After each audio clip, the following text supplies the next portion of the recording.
নির্বাচনের দিন সবাইকে ভোট দেয়া এবং সুরক্ষার জন্য কেন্দ্র পাহারা দেওয়ার আহ্বান জানিয়েছেন বিএনপির সিনিয়র যুগ্ম মহাসচিব রুহুল কবির রিজভী।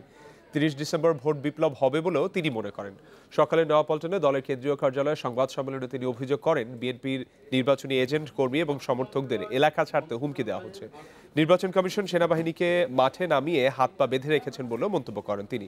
গণতন্ত্র এবং মানুষের ভোটাধিকার রক্ষা নির্বাচনের দিন প্রশাসনকে নিরপেক্ষ ভূমিকা পালনের আহ্বান জানায় বিএনপি।